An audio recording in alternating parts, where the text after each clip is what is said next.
이 여호와께서 주시는 이 따뜻한 교훈이 담겨 있는 이 집회의 필요성을 인식하시고 이렇게 시간전에 참석해 주신 모든 분들을 진심으로 환영합니다.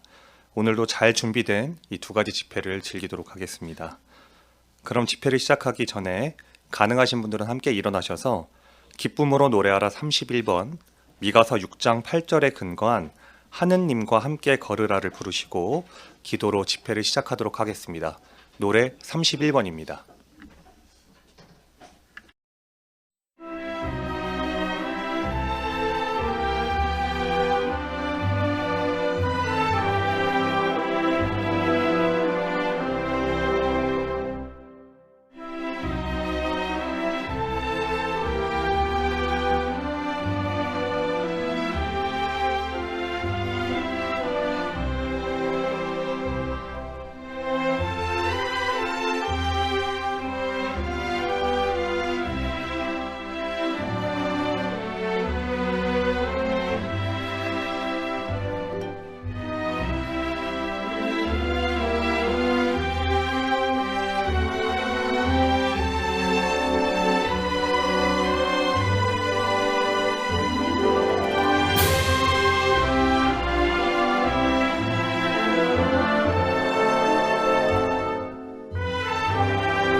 그럼 이제 공개 강연이 있겠습니다. 강연의 연재는 당신의 생각은 하느님의 생각과 일치한가입니다. 다시 한번 말씀드리도록 하겠습니다. 연재는 당신의 생각은 하느님의 생각과 일치한가입니다. 강연에 수고해 주실 형제는 인천 부평 북부회중과 연합하고 계신 김갑기 형제이십니다. 김 형제를 연단으로 초대합니다.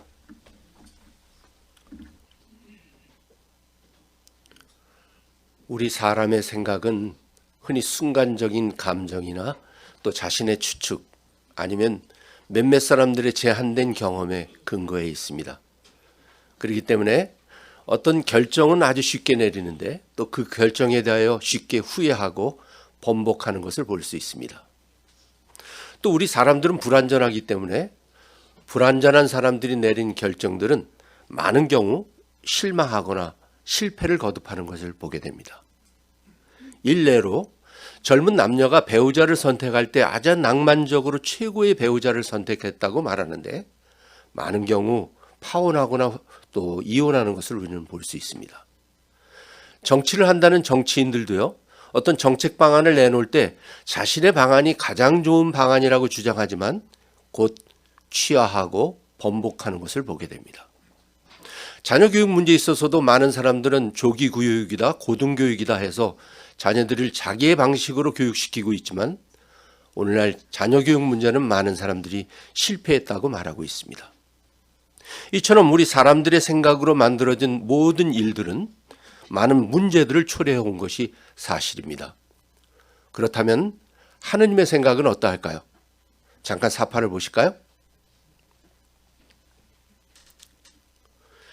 여기 사파에는 별이 총총히 빛나는 밤하늘을 바라보고 있는 남자가 있습니다.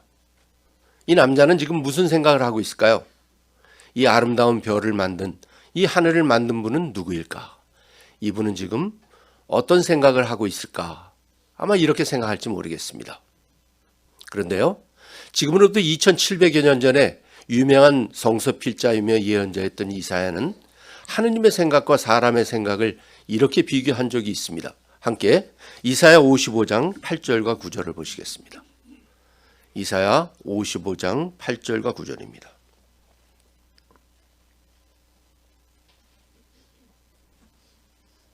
이사야 55장 8절. 내 생각은 너희 생각과 다르며 너희 길은 내 길과 다르다. 여호와의 말씀이다.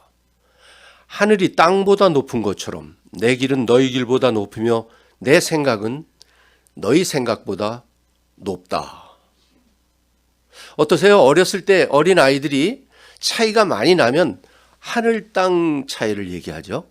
근데 여기 하느님의 생각과 사람의 생각을 비교했는데 어느 정도라고요? 하느님의 생각이 하늘처럼 높다면 사람의 생각은 땅처럼 낮다. 이렇게 표현하고 있습니다. 사실 그렇습니다. 하느님의 생각과 사람의 생각은 결코 비교가 되지 않습니다. 그런데도 사람들은 하느님의 생각은 무시하고 눈에 보이는 사람의 생각만을 따라가는 경향이 있습니다. 물론 어떤 사람들의 생각들은 좀 뛰어나다고 보일지 모르겠습니다. 또 어떠한 사람들의 생각은 좀 무수해 보일지 모르겠습니다. 하지만 생각해보면 그들의 생각 대부분도 하느님의 생각을 모방한 것을 볼 수 있습니다. 일례로 학생들의 학교 교과서에 나오는 라이트 형제라고 아시죠? 이 형제는 비행기를 만들었습니다. 근데 이 비행기를 만들 때 하늘에 날아다니는 새들이 날아다니는 모습을 보고 조향장치의 운전 방법을 만들었다고 합니다. 또한 비행기를 연구하는 과학자들은요, 물속에 있는 물고기들을 보았습니다. 근데 물고기 중에 천천히 헤엄쳐 다니는 물고기들은 앞이 좀 넙죽하고 뭉뚝합니다. 그런데 빨리 헤엄쳐 다니는 물고기는 앞이 뾰족하게 생겼습니다. 그리고 오징어와 꼴뚜기와 같은 것은 뒤에서 무엇인가를 뿜어낼 때 빠른 속도로 획획 하고 나갑니다. 이것을 보고 만든 것이 분사식 추진기, 로켓 엔진이죠. 이러한 것을 만든 사람들이 세계 매스컴에 대단한 찬사를 받았지만 그들은 하느님의 생각을 모방한 것입니다. 과학자들뿐만 아니라 건축하는 사람들도 마찬가지입니다. 여기 가까운 데서 보이는 롯데타워가 있죠. 이런 타워의 모습을 보면 전 세계적으로 모두 비슷한 모습으로 생겨 있습니다. 이것은 포프라 나무를 연구했다고 합니다. 이런 나무의 모양은 상면으로부터의 바람의 영향과 측면으로부터의 바람의 영향을 가장 적게 받는다는 것을 알게 되었습니다. 그래서 아래는 굵지만 점점 가는 모습으로 부드럽게 올라간 모습으로 되어 있습니다. 이러한 사람들의 생각이 뛰어나 보일지 몰라도 그들의 생각은 하느님의 생각을 모방한 것입니다. 그런데도 사람들은 하느님의 생각을 따를 때는 개성을 잃는 것이다. 손해를 보는 것이다. 그래서 생각합니다. 하지만 실제로 하나님의 생각은 우리에게 통찰력을 줍니다. 하나님의 생각은 경험 없는 사람의 삶을 지혜롭게 만들어줍니다. 하나님의 생각은 땅처럼 낮은 것이 아니라 하늘처럼 높은 것으로서 우리가 살아가면서 올바른 결정을 내리도록 도와줄 것입니다. 그러므로 우리는 누구의 생각과 우리의 생각을 일치시켜야 하겠습니까? 당연히 하나님의 생각이 아닐까요? 그렇다면 이렇게 높은 하나님의 생각을 우리는 어떻게 배울 수 있습니까? 하나님께서는 여러 가지 방법으로 자신의 생각을 배울 수 있도록 알려주셨습니다. 한 가지는 창조물입니다. 우리는 하나님의 창조물을 통하여 그분의 생각을 추리해 볼 수 있습니다. 예를 들어 오징어와 꼴뚜기도 주시고요. 포프라 나무도 주셨습니다. 우리는 이러한 창조물을 보면서 이러한 창조물을 만든 분은 어떤 분일까? 지금까지 어떤 일을 해오셨을까? 앞으로는 어떤 일을 하실까 하는 것들을 생각하게 된다면 그분의 생각을 배우는데 도움이 될 것입니다. 또 그분의 생각을 배울 수 있도록 하나님께서는 또 하나를 주셨는데 바로 이 성구에서 읽을 수 있습니다. 시편 119편 97절과 104절입니다.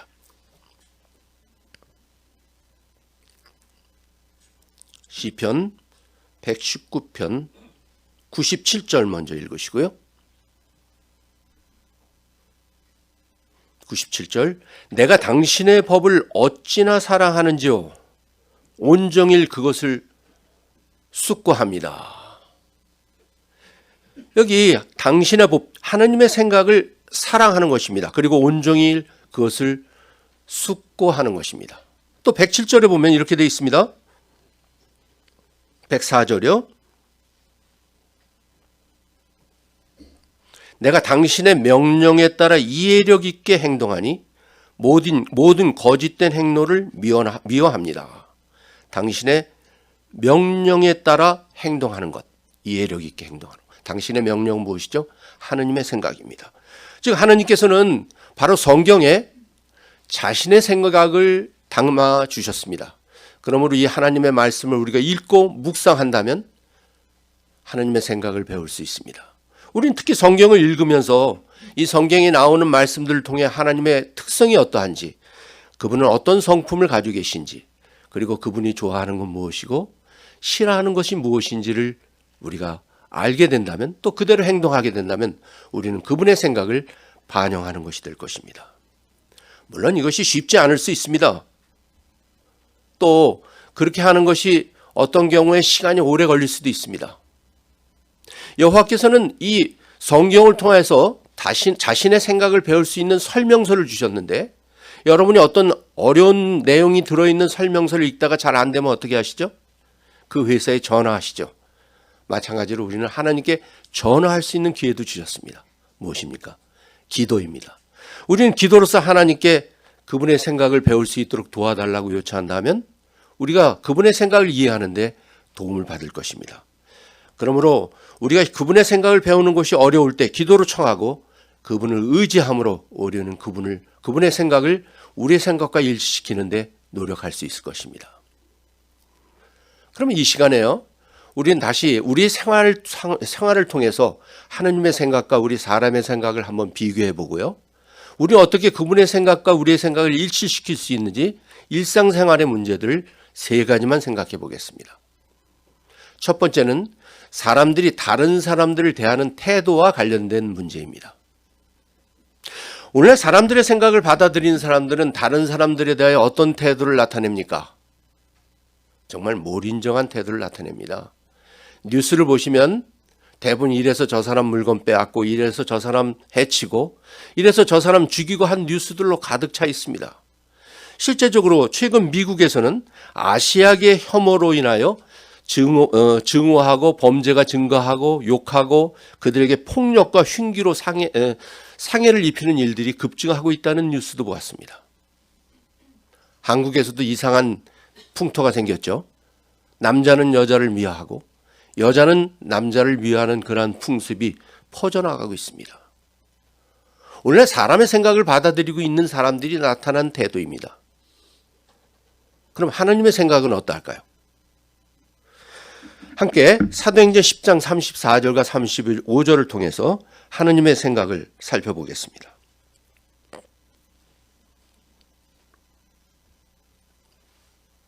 사도행전 10장 34절과 35절입니다. 그러자 베드로가 입을 열어 말했다. 이제 나는 참으로 깨달았습니다. 하느님은 편파적이 아니시고 어떤 민족에서든지 그분을 두려워하고 옳은 일을 하는 사람은 다 받아주신다는 것입니다. 중요한 것은 여기 하느님은 편파적이 아니시라는 것이죠. 잠깐 사파를 보시면요, 하나님을 섬기는 사람들이 어떠한 종류의 사람들이 있는가를 볼 수 있습니다. 여기 35절에 나오는 것처럼 어떤 민족에서든지 그분을 두려워하고 옳은 일을 하는 사람은 다 받아주신다는 하나님의 말씀과 일치하게 아주 행복한 모습으로 있는 이 사람들은 어떤 사람들입니까? 남녀노소 모두 있고요. 어떤 민족의 사람들이든지 다 포함되어 있습니다. 이처럼 하나님께서는 편파적이지 않은 분이십니다. 그러면 우리는 이러한 분을 어떻게 본받을 수 있습니까? 먼저 우리는 전파할 때 그분의 생각을 본받아야 할 것입니다. 사실 하나님께서는 디모데전서 2장 3절과 4절에서 특히 4절에서 그분의 뜻은 모든 무리의 사람들이 구원을 받고 진리의 정확한 지식에 이르는 것이라고 설명합니다. 즉 하나님께서는 누구에게나 전파하기를 원하십니다. 따라서 우리는 그분의 생각을 본받기 때문에 누구에게나 가서 열심히 전파할 것입니다. 우리는 편파적이지 않으신 하나님을 본받습니다. 그래서 어떤 편견을 가지고 있는 사람에게도 우리는 편견 없이 그들을 찾아갑니다. 여러분도 그렇게 하고 있지 않습니까? 우리는 전파하는 데 있어서 하나님의 생각을 본받을 수 있습니다. 또한 다른 사람들을 대할 때도 마찬가지입니다. 우리는 다른 사람들을 대할 때 누구에게나 친절함을 나타낼 것입니다. 하나님께서는 감사할 줄 모르는 사람에게도 친절을 베푸십니다.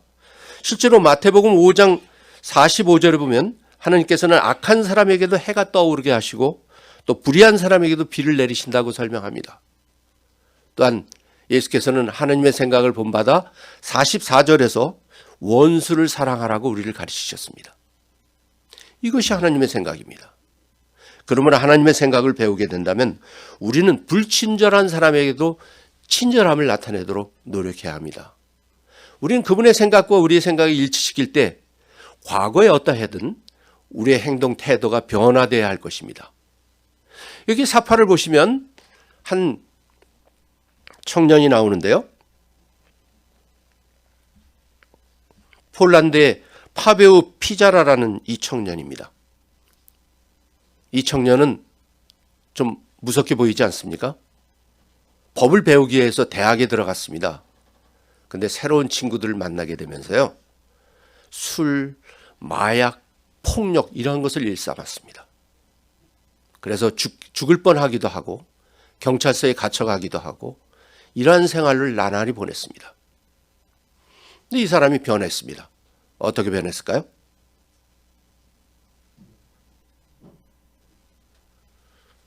같은 사람인데요. 완전히 다른 모습이죠. 무엇을 느낄 수 있습니까? 지금 이 사람의 이 청년의 상태가 어떠한지 볼 수 있지 않겠습니까? 왜 이렇게 변했습니까? 사람의 생각 때문입니까? 그렇지 않습니다. 바로 하느님의 생각을 배웠기 때문입니다. 그는 여호와의 증인과 만나게 되었고 성서 연구를 시작하였고 이제 남을 돕는 훌륭한 일을 하고 있습니다. 그러므로 우리가 하나님의 생각을 배우게 된다면 우리의 생각과 태도도 이처럼 다른 사람을 대하는 데 있어서 달라져야 할 것입니다. 근데 한 가지 중요한 것은요. 우리가 친구를 선택할 때는 예외적인 일이 있습니다. 하나님께서도 그렇습니다. 하나님께서는 불의한 자, 악한 자에게 친절을 베푸시지만 친구를 선택할 때는 자신을 사랑하는 사람들과 친구로 삼으십니다. 그러므로 우리도 우리의 친구를 선택할 때 선택적이 되지 않으면 안 될 것입니다. 우리의 친구나 오락을 선택할 때 우리는 누구와 친하게 지낼지 신중하게 선택함으로 하느님의 생각을 반영할 수 있습니다. 그렇게 할 때 우리는 해를 초래하는 인간의 생각에 영향을 받지 않을 수 있습니다. 하느님의 생각을 배우는 것은요, 우리가 영적으로 배불러지고 건강해지는 것입니다. 근데 잘못된 친구를 사귀는 것은 상한 음식을 연속적으로 먹는 것과 같습니다. 이렇게 될 때 우리는 영적으로 건강해지지 않게 될 것입니다. 그러므로 우리는 전파할 때나 다른 사람들을 대할 때나 또한 친구를 선택할 때 하느님의 생각을 따름으로 사람에 대한 생각이 있어서 그분의 생각과 일치한 태도를 나타내도록 노력하시기 바랍니다. 두 번째 거 생각해 볼까요? 가족에 대한 태도입니다. 가족들을 대하는 태도. 물론 사람의 생각을 배우고 있는 대부분의 사람들도 누구나 가정을 행복해지기를 원합니다. 그리고 자녀 교육을 위해서도 사력을 다하는 것을 볼 수 있습니다. 많은 희생까지도 합니다. 그런데 우리 주변에 보면 너무나 많은 이혼, 파혼, 가정폭력 이런 것들이 증가하고 있지 않습니까? 사람의 생각을 배우고 있는 사람들이죠. 근데 하느님의 생각에서는요, 우리의 가정생활과 관련하여 훌륭한 지침을 알려줍니다. 물론 우리가 잘 아는 성구지만 에베소서 5장 33절로 6장 1절을 읽고 잠깐 생각해 보겠습니다.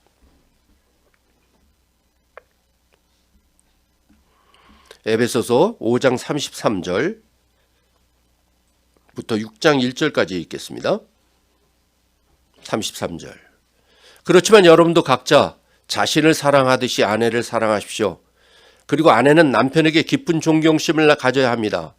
자녀 여러분, 주 안에서 부모에게 순종하십시오. 이것이 의로운 일입니다.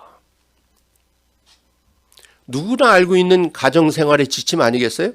남편은 아내를 사랑하고, 아내는 남편을 존경하고, 자녀는 부모에게 순종하는 것. 사람의 생각만을 갖고 있는 사람들도 이 내용을 알고 있습니다. 많은 경우에. 그렇죠? 근데 여기서 우리는 하느님의 생각에서 특별히 다른 점들을 발견할 수 있습니다. 다시 한번 보시죠. 33절에 그렇지만 여러분도 각자 자신을 사랑하듯이 아내를 사랑하십시오. 아내와 관련된, 남편과 관련된 얘기죠. 이 세상의 사람들이 결혼할 때 남편에게 아내 사랑하냐고 그러면 다 사랑한다고 하죠. 뭐 요즘에는 사랑하는 모양들도 여러 가지 뭐 손가락으로도 하고 이렇게도 하고 뭐 여러 가지 방법으로 너무너무 사랑합니다. 그렇죠?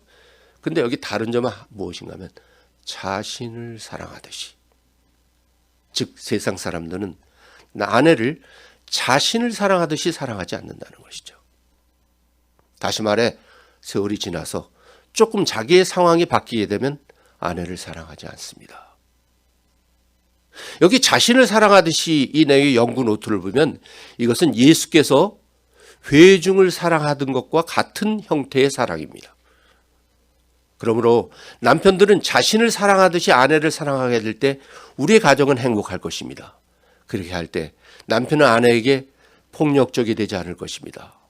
남편은 아내에게 말을 할 때에도 행동을 할 때도 항상 여호와의 생각을 반영할 것입니다.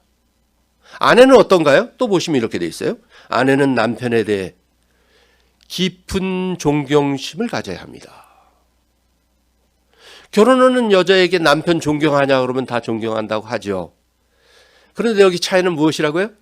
깊은 존경심입니다. 이 깊은 존경심은요, 상황적인 관계도 있습니다. 기간적인 관계, 시간과 관련된 것도 있고요. 즉 남편을 존경하게 되면 계속 존경해야 합니다. 10년이 지나든 100년이 지나든 계속 존경하는 거죠. 이거 시간과 관련된 거 있는데 또 한 가지는 상황과도 관련되어 있습니다. 무슨 얘기인가 하면 아내가 자기가 요구하는 것과 남편이 행동하는 것이 다를 때에도 어떤 경우에 내 생각과 다른다 하더라도 남편에 대한 존경심을 나타내는 것이 포함됩니다. 이것이 깊은 존경심입니다. 이러한 존경심을 나타낼 때 또한 남편은 이러한 사랑을 나타낼 때 남편과 아내는 서로 친절하고 존중심 있게 대하게 되고 두 사람의 사이는 점점 튼튼해져서 어떤 어려움도 이겨낼 수 있을 것입니다. 남편과 아내 사이는요, 단지 방만 함께 쓰는 룸메이트가 아닙니다. 남편과 아내 사이는요, 어떤 게임을 하기 위해서 코트 이쪽 저쪽에 있는 상대 선수가 아닙니다. 그러면 우리는 남편을 존경하고 아내를 사랑하는 하나님의 생각을 배움으로 행복한 가정을 이뤄나갈 수 있습니다. 자녀들은 어떤가요? 6장 1절 보시면 자녀 여러분, 주 안에서 부모에게 순종하십시오. 주 안에서. 역시 중요한 단어죠. 주 안에서, 어떤 번역에는 주와 결합 안에서라고도 표현되어 있는데요. 이 말씀은 하나님의 법과 조화되는 모든 일에서 부모에게 순종하라는 것입니다. 즉 하느님 안에서 하느님의 생각과 관련되어 있는 거죠. 한번 생각해 보시죠. 여기 연세 많이 드신 분들은 학교 어디까지 나오셨어요? 이렇게 물어보면 한국에 연세가 많으신 분들은 많은 경우에 국민학교, 요즘 초등학교, 국민학교, 옛날에 소학교라고 했잖아요. 이게 학벌이 낮은 편에 속합니다. 근데 요즘 어떤가요? 어린 아이가 태어나면 좀 지나면 어린이집에 가서 또 몇 년 배우고요. 유치원도 몇 년 가고요. 초등학교 가고 뭐 조기 유학 가고 초, 중, 고, 대학교, 대학원 또 해외 어학연수, 유학 정말 엄청난 비용을 들여서 엄청나게 배웁니다. 그러면 이런 자녀들이 부모를 대하는 데 있어서 더 훌륭해야 되지 않겠습니까? 근데 그렇지 못합니다. 왜 그런 거죠? 방금 읽어보는 대로 주 안에서, 즉 사람의 생각만을 가르쳤기 때문입니다. 우리 하나님의 생각을 배우게 될 때 우리의 자녀들은 더 훌륭한 어른으로 성장하게 될 것입니다. 이렇게 하는 자녀들은 하나님의 축복을 받게 될 것입니다. 그러므로 우리는 가족을 대하는 태도에 있어서도 땅처럼 낮은 사람의 생각이 아니라 하늘처럼 높은 하나님의 생각을 본받는 사람이 되도록 노력하시기 바랍니다. 세 번째 거 생각해 볼까요? 일에 대한 태도입니다. 일. 정말 하기 싫어하죠. 세상 사람들은 놀고 먹자는 식에 빠져 있습니다. 어느 정도인가 하면 노래 가사에 이런 노래 가사도 있더군요. 노세 노세 젊어서 노세 늙어지면 못 노나니. 얼마나 못 놀았으면. 즉 사람들은 그저 놀고 먹자는 식에 빠져 있습니다. 세상 사람들입니다. 사람의 생각을 받아들이는 사람들입니다. 그런데 하느님의 생각에는 일에 대해서 다른 태도를 나타내도록 권장합니다. 함께 보시죠. 전도서 2장 24절입니다.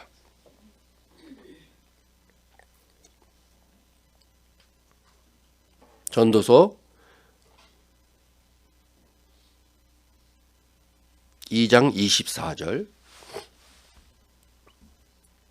사람에게 먹고 마시며 자기가 수고하는 일에서 즐거움을 얻는 것보다 나은 것이 아무것도 없다. 이것도 참 하느님의 손에서 오는 것임을 내가 깨달았다.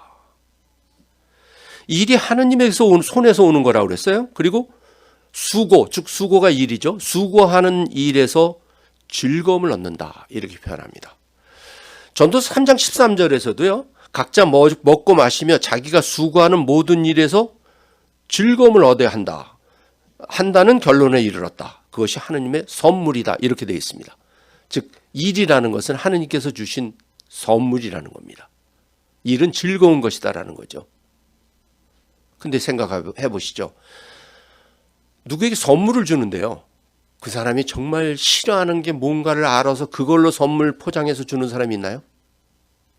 근데 하느님께서 사랑 많으신데 우리에게 이 일이라는 걸 주셨는데 선물로, 일이 그렇게 나쁜 거라면 왜 선물로 주셨겠습니까? 실제로 혹시 우리 이 가운데 중립을 지켰던 형제들 계시면 그 교도소라는 곳에서는 일을 안 하는 게 가장 중벌입니다. 그렇죠? 독방에서 아무 일도 안 하고 있는 게 더 중벌입니다. 오히려 모범수들은 외통이라고 해서 밖에 나가서 일을 하고 돌아옵니다. 실제로 연세 많은 할머니 할아버지들에게 아유 연세 드셨으니까 가만히 계세요. 아무것도 하지 마세요 하면 더 아프십니다. 더 일찍 돌아가십니다. 왜 그렇죠? 하느님의 생각대로 사람은 원래 일하도록 만들어졌기 때문입니다. 그러면 우리는 일하는 데서 즐거움을 얻어야 합니다. 근데 왜 사람들이 그렇게 일하기를 싫어하는 겁니까? 이유가 있죠. 일을 해도 만족할 만한 성과를 얻지 못하기 때문이죠. 일에는 해 위의 일과 해 아래 일이 있어요. 해 아래 일이라는 건 돈 버는 일, 명예 얻는 일, 권력 얻는 일이 포함됩니다. 근데 이런 일을 하다 보면 만족하지 않습니다. 이런 일을 하던 사람들은 실패와 실망으로 끝납니다. 하지만 해 위의 일, 즉 하나님의 일, 영적인 일을 하게 될 때 우리는 만족을 얻게 될 것입니다. 이렇게 할 때 우리는 행복감을 누리게 될 것입니다. 우리는 부유해지려는 그러한 마음을 갖는 것이 아니라 가진 것으로 만족하는 태도로 열심히 일할 때 우리는 하느님의 생각을 반영할 수 있습니다. 그렇다고 하느님의 생각에 우리 일만 하라는 것은 아닙니다. 우린 일과 또 하느님을 숭배할 시간, 또 휴식을 즐길 시간, 이것을 균형 잡게 유지할 필요가 있습니다. 이처럼 우린 일에 대한 태도에 있어서도 하늘처럼 높은 하나님의 생각을 본받는 사람이 되도록 하시기 바랍니다. 오늘 우리는 하나님의 생각과 사람의 생각을 비교해 볼 수 있었습니다. 정말 하나님의 생각과 사람의 생각은 비교가 되지 않습니다. 우리는 하나님의 생각을 본받을 때 커다란 유익을 얻게 될 것입니다. 그런데 그렇게 하는 데는 노력이 필요합니다. 또 이렇게 하는 것은 한 번의 노력으로 끝나는 것이 아닙니다. 우리는 에베소서 4장 23절과 24절에서 그 점을 읽을 수 있습니다. 에베소서 4장 23절과 24절.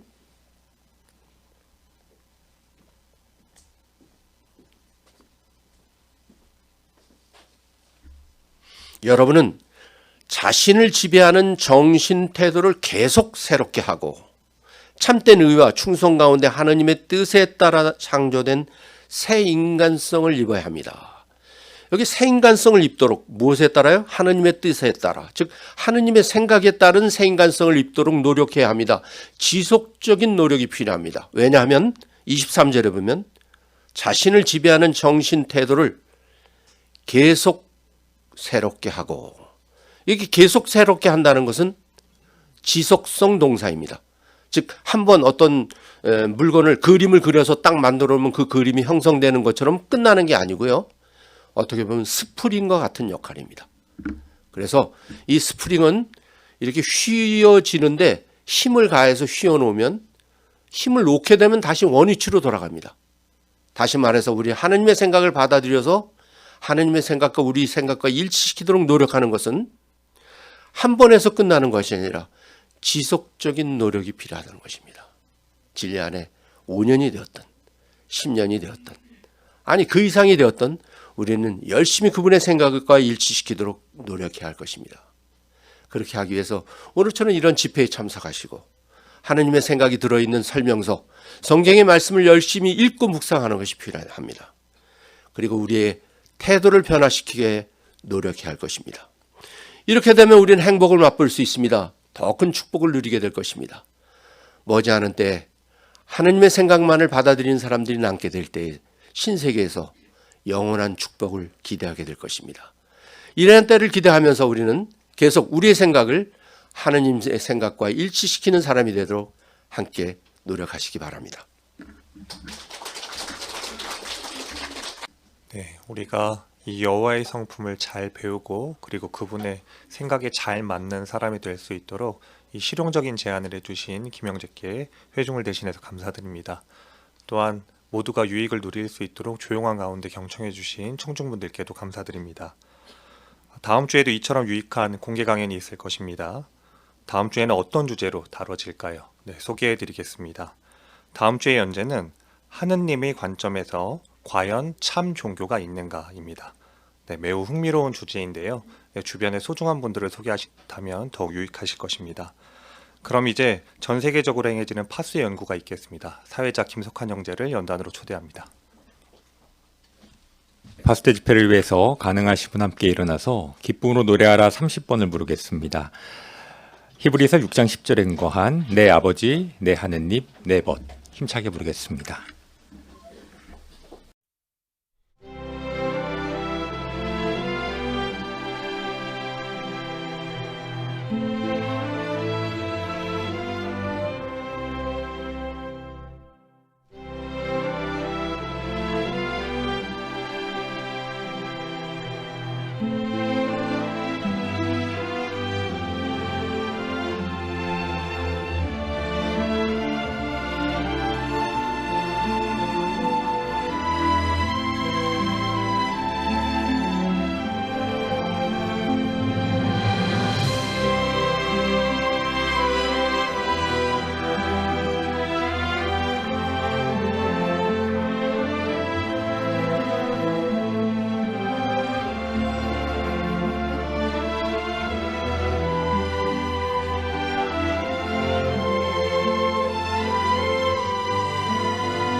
이번 주 파스토 연구의 주제는 여호와께서는 당신에게 부드러운 애정을 갖고 계십니다.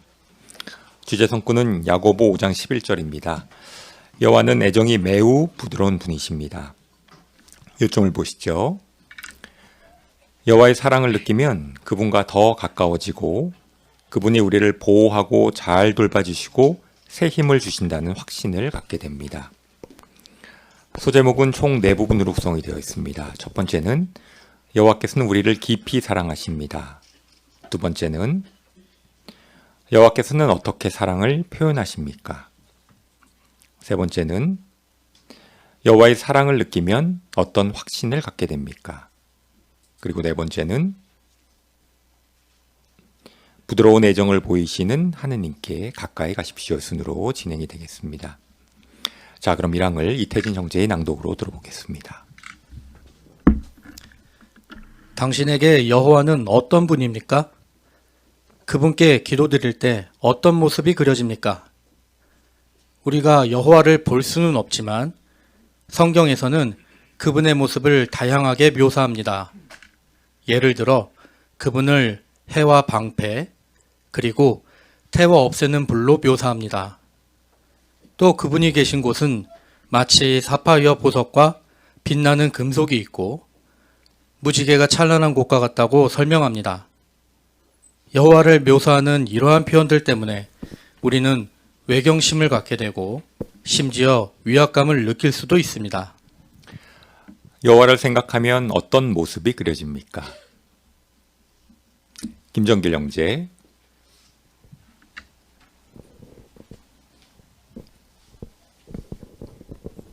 우리는 여호와를 볼 수 없지만 성경에서는 그분을 해와 방패 그리고 태와 없애는 불로 묘사합니다. 네.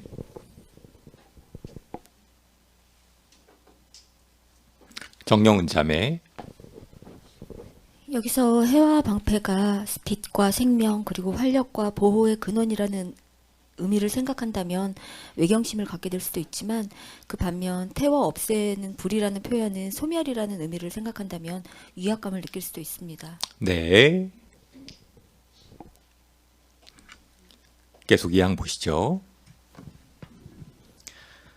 우리는 여호와를 볼 수 없기 때문에 그분이 우리를 사랑하신다는 사실을 쉽게 받아들이지 못할 수 있습니다.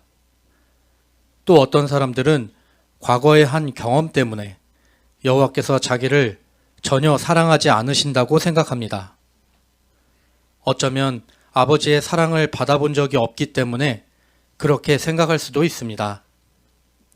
여호와께서는 그런 감정들을 이해하시고 그 감정들이 우리에게 어떤 영향을 미치는지 잘 아십니다.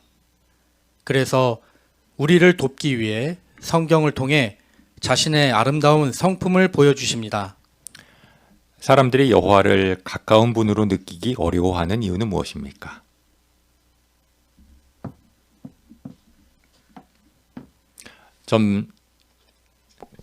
바엘 학생.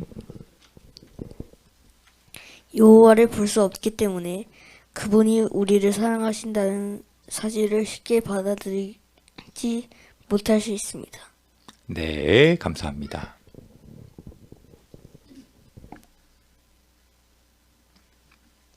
박서진 학생.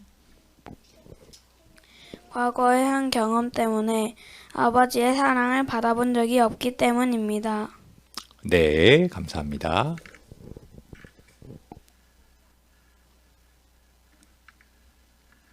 이어지는 3항 보시죠. 여호와를 가장 잘 묘사하는 단어는 사랑입니다. 하느님은 사랑 그 자체이십니다. 그분이 하시는 모든 일은 사랑에서 우러나오는 것입니다. 하느님의 사랑은 너무나도 따뜻하고 강하기 때문에 그분을 사랑하지 않는 사람들에게도 유익을 줍니다. 이 기사에서는 여호와와 그분의 사랑에 대해 자세히 살펴볼 것입니다. 하느님에 대해 더 많이 배울수록 우리는 그분을 더 사랑하게 될 것입니다. 왜 여호와의 사랑에 대해 자세히 살펴보아야 합니까? 전에반 형제.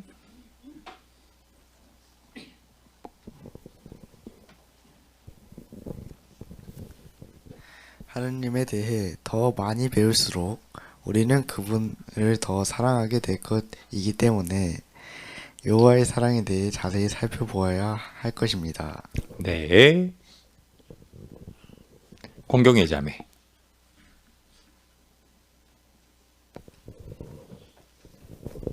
네, 마태의 5장 45절에서는 해와 비를 통해서 모든 사람들에게 음식을 풍부히 공급해 주시고 또 마음을 즐거움으로 가득 채워 주신다는 매일매일 우리 사람들에게 친절과 사랑을 아낌없이 베풀어 주심을 알 수 있습니다.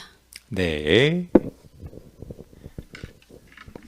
강경의 자매. 네, 그래서 요한일서 4장 8절에도 보면 하나님께서는 사랑이 많으신 분이라고 표현하지 않고 하나님은 사랑이십니다라고 표현하므로 너무나도 따뜻한 사랑이 강하신 분이라는 것을 표현하고 있습니다. 네. 김금선 자매.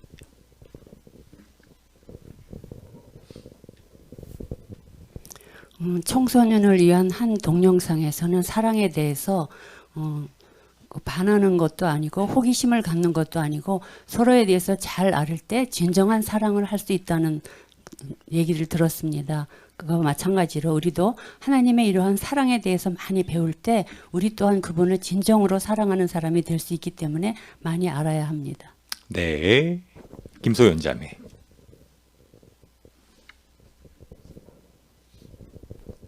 네, 그래서 여호와께서는 사랑 그 자체이십니다라는 표현이 있는데요. 하느님께는 능력과 지혜, 공의와 같은 다른 특성들도 있으시지만 그 자체라고 말하진 않습니다. 이 점은 여호와께서 행동하는 방식의 동기가 또 모든 일의 밑바탕의 근본이 사랑이라는 점을 알려주는데요. 따라서 여호와의 사랑의 깊이와 또 크기, 나타내는 방식을 알아본다면 우리는 여호와를 더욱더 사랑하게 될 것입니다. 네. 자, 그럼 첫 번째 소제목 보실까요? 여호와께서는 우리를 깊이 사랑하십니다. 사항입니다. 여호와는 애정이 매우 부드러운 분이십니다. 하느님께서는 성경에서 자신을 사랑 많은 어머니에 비유하십니다. 어머니가 사랑에서 우러나와 아기를 돌보는 모습을 떠올려 보십시오. 어머니는 아기를 무릎에 앉혀놓고 부드럽게 얼으면서 따뜻하고 다정한 목소리로 이야기합니다. 아기가 울거나 아파하면 무엇이 필요한지 살피고 돌봐줍니다. 우리도 고통을 겪을 때 여호와께서 사랑으로 돌봐주실 것임을 확신할 수 있습니다. 시편 필자는 이렇게 말했습니다. 염려에 휩싸였을 때에 당신이 나를 위로하고 달래주셨습니다. 당신은 여호와의 부드러운 애정을 생각하면 어떤 느낌이 듭니까? 이목진 자매.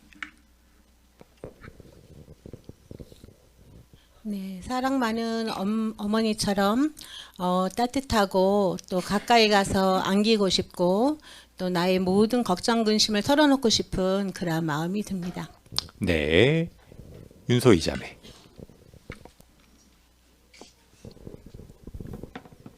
네, 사파에서 볼 수 있듯이 어머니는 아기가 울면 무엇이 필요한지 살피고 바로 돌봐줍니다. 이렇게 어머니가 아기의 요구에 따뜻하고 민감하며 일관된 방식으로 반응을 하면서 부모와 아기 간에는 강한 애착이 형성되는 건데요. 애착 관계는 사랑과 보호의 특별한 감정 연결로 아기의 성장과 발달을 촉진시키고 안정적인 환경에서 신뢰를 키우게 됩니다. 이 소중한 시간 속에서 아기는 어떤 어려움에도 자신이 안전하고 사랑받고 있다고 느끼며 위안을 얻는다고 하는데요. 여호와께서 우리에게 이와 같은 애정을 나타내시는 분임을 알게 될 때 우리 역시 마치 아기가 어머니로부터 삶의 토대가 되는 강한 애착을 형성하는 것처럼 모든 두려움과 어려움을 인내할 수 있는 힘과 확신을 얻게 됩니다. 네. 안혜은 자매.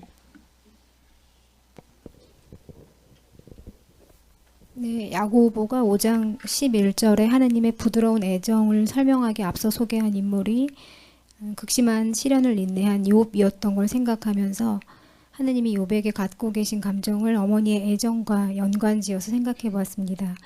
여호와는 우리가 고통을 겪는 걸 보실 때에도 이 아기를 돌보는 어머니처럼 부드럽게 우리를 사랑으로 돌봐주고 싶어 하신다는 걸 이해할 수 있었습니다. 네. 이양옥 자매. 네, 어린 아기는 단지 울음 하나만으로 모든 감정을 표현하는데요. 이때 사랑 많은 어머니는 아기가 아픈지 또 졸린지 아니면 배가 고픈지 울음의 미세한 차이를 분간하고 또 아이의 필요에 맞춰 사랑으로 돌봅니다. 이처럼 여호와께서도 그 어머니와 같은 심정으로 그 우리의 힘든 상황을 알아차리시고 그때 꼭 알맞은 위로와 도움을 베푸시는 이러한 부드러운 애정을 가지신 분임을 우리가 확신하게 됩니다. 네. 사파를 좀 띄워주실까요? 네, 강현순 자매 해설하시겠습니다. 실제로 이 사파에서 보는 것처럼 아기는 엄마 품에 안겨 있을 때 아마 가장 편안하고 안정감을 느낄 것입니다. 아기를 낳고 키워본 사람은 알겠지만 실제로 아기들은 엄마의 냄새만 맡아도 울던 울음도 그치게 됩니다. 이처럼 여호와께서 자신의 백성을 어머니처럼 깊고 부드러운 사랑으로 우리의 필요를 살피고 도와주십니다. 그런 사실을 우리가 확신할 때 우리는 안정감과 아기처럼 안정감과 편안함과 미래에 대한 두려움이 사라지는 느낌을 받게 될 것입니다. 네. 정지영 자매.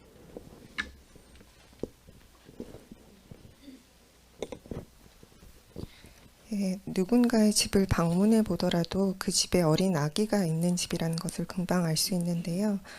사파에서처럼 아기가 관심을 갖고 즐길 수 있는 물건들을 놓아두기도 하고 깊은 잠을 잘 수 있도록 암막 커튼을 설치하기도 해서 아기가 자라는데 어느 것 하나 문제가 되지 않고 최고의 환경을 만들어주기 위한 어머니의 마음이 잘 나타나 있기 때문인 것 같습니다.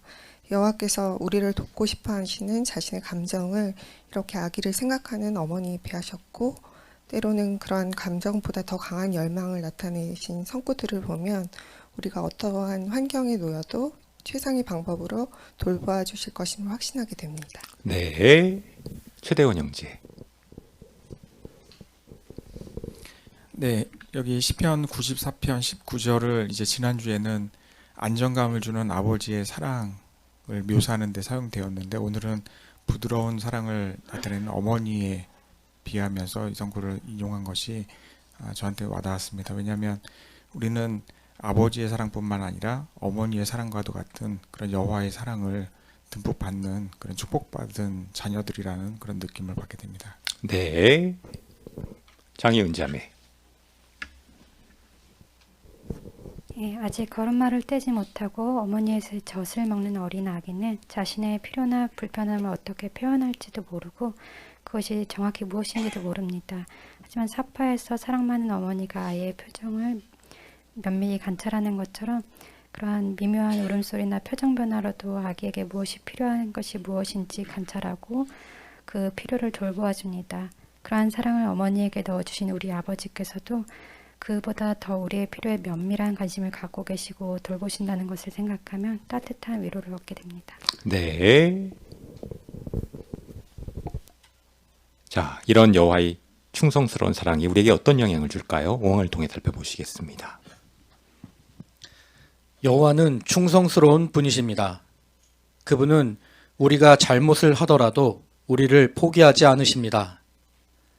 이스라엘 백성은 여호와를 거듭거듭 실망시켰습니다. 하지만 그분은 회개한 백성을 변함없이 사랑한다는 것을 다음과 같은 말로 표현하셨습니다.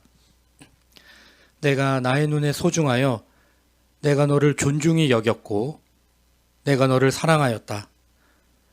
하느님께서는 지금도 그러한 사랑을 나타내십니다. 우리는 언제나 그분의 사랑을 확신할 수 있습니다. 우리가 심각한 잘못들을 저지른다 해도 여호와께서는 우리를 포기하지 않으십니다.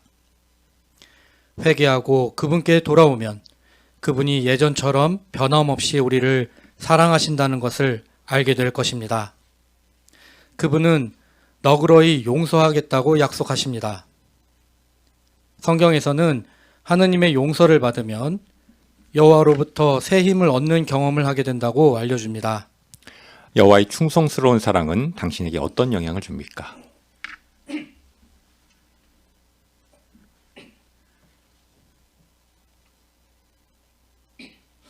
김정길 형제.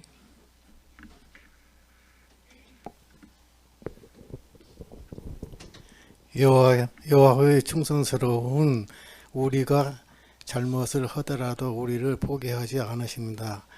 우리가 회개하고 그분을 돌아오면 그분이 애정을 변함없이 우리를 사랑해 주십니다. 네. 이은숙 자매.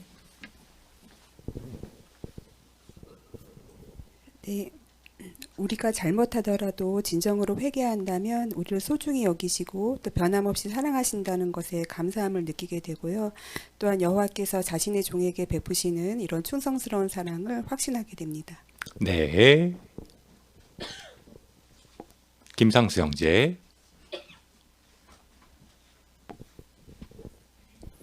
네, 우리가 잘못을 했을 때 어떤 징계를 이렇게 가하고 그러면 그렇게 끝일 수 있는데 그럼에도 불구하고 계속 사랑을 이렇게 나타내 주시고 용서해 주시면 잘못을 했을 때 그 징계를 베푸는 사람을 미워하는 것이 아니라 더 존경하게 되고 또 내가 잘못을 했고 더 잘해야 되겠구나 이런 이제 그 동기적인 감정이 이게 되살아나는 것으로 볼 수 있습니다. 아마 여호와의 사랑이 자신의 백성을 돌볼 때 그러한 사랑이라는 것을 볼 때 더 깊이 사랑하고 존경해야 된다는 그 마음이 동기가 살아난다는 점을 우리가 이해해 볼 수 있습니다. 네. 자, 여호와의 사랑에 대해 좀 더 살펴볼까요? 6항입니다. 스가랴 2장 8절 만군의 여호와 영광스럽게 되신 후에 너희를 약탈하던 민족들에게 나를 보내신 분이 이렇게 말씀하신다. 누구든 너희를 건드리는 자는 내 눈동자를 건드리는 것이다. 여호와께서는 우리를 자신의 눈동자에 비유하십니다. 눈은 민감하고 소중한 신체 부위입니다. 그러므로 그분은 이렇게 말씀하신 것이나 마찬가지입니다. 누구든지 나의 백성인 너희에게 해를 입히는 자는 내가 정말 소중히 여기는 것에 해를 입히는 것이다. 여호와께서는 우리를 사랑하시기 때문에 우리의 감정을 예민하게 알아차리시고 우리를 간절한 마음으로 보호해 주십니다. 우리가 마음 아파하면 그분도 마음 아파하십니다. 따라서 우리는 확신을 갖고 다음과 같이 기도할 수 있습니다. 나를 당신의 눈동자처럼 지켜주십시오. 스가랴 2장 8절에서 여호와에 관해 무엇을 배울 수 있습니까? 김진호 형제. 예, 우리의 눈은 정말 소중하고 아주 예민한 신체 부위인데요. 즉각적인 반응을 해서 우리가 어떤 이물질이 오면 그것을 제거하고 또 반응을 합니다. 마찬가지로 여호와께서는 자신의 백성을 이렇게 눈과 같이 소중히 여기신다는 것을 알 수 있는데요. 그래서 그분은 우리가 어떤 감정인지 예민하게 알아차리시고 우리를 간절한 마음으로 보호해 주신다는 것을 짐작해 볼 수 있습니다. 네. 문은미 자매. 네, 그래서 낭독한 것처럼 누구든지 나의 백성인 너희에게 해를 입히는 자는 내가 정말 소중히 여기는 것에 해를 입히는 것이다 라고 말씀하신 것이나 마찬가지라고 할 수 있습니다. 네. 최혜식 형제.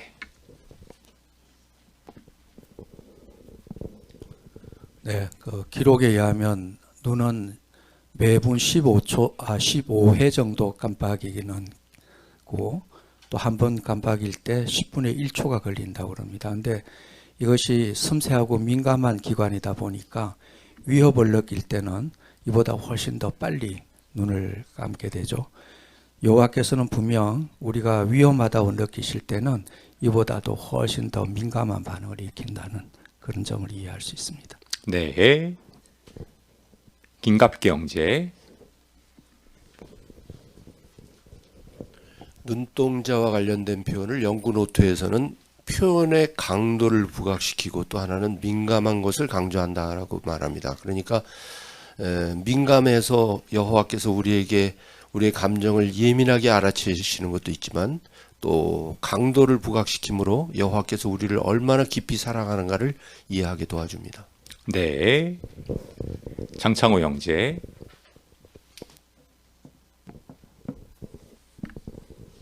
네, 여호와께서는 우리가 감정이 어떠한 상태에 있느냐에 따라 즐겁고 활기차게 살 수도 있고 의기소침하고 기운 없이 살 수 있다는 거 아시죠? 그렇기 때문에 우리의 감정이 어떤 면에서 내 자신이 스스로 통제할 수 없는 상태가 되는 경우도 아시고요.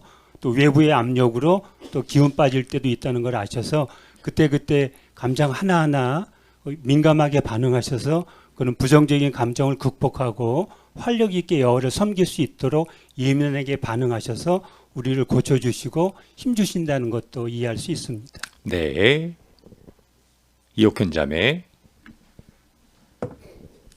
우리가 살다 보면 마음 아플 때가 있는데요. 스가랴 2장 8절을 우리가 생각해 보면 우리가 마음 아플 때 아버지 마음은 얼마나 아플 것인지 이런 생각을 해보게 됩니다. 그래서 시편 필자처럼 나를 당신의 눈동자처럼 지켜주십시오라고 기도하면서 그분이 나의 마음을 알아주시고 사랑할 것이라는 것을 생각하면 어려움 속에서도 확신을 가질 수 있습니다. 네. 강현순 자매. 그래서 여호와께서는 자신의 백성들의 고통을 얼마나 예리하게 느끼시는지를 스가랴 2장 8절을 통해 말씀하셨는데요. 말씀하신 것입니다. 그러므로 그분은 우리가 고통스러워하면 그분도 고통스럽게 느끼심으로 우리의 감정을 함께 느끼신다는 것을 표현해 주신 것입니다. 네. 이런 여호와에 대한 사랑, 여호와의 사랑을 왜 강하게 우리는 확신해야 할까요? 7항을 통해 보시죠. 여호와께서는 우리 한 사람 한 사람을 사랑하십니다. 그분은 우리가 그 점을 확신하기를 바라십니다. 하지만 우리가 과거의 경험 때문에 그 사실을 믿기 어려워할 수 있다는 것을 아십니다. 또는 지금 겪고 있는 상황 때문에 하느님이 우리를 사랑하신다는 확신이 흔들릴 수도 있습니다. 그러면 어떻게 하느님의 사랑에 대한 강한 확신을 기를 수 있습니까?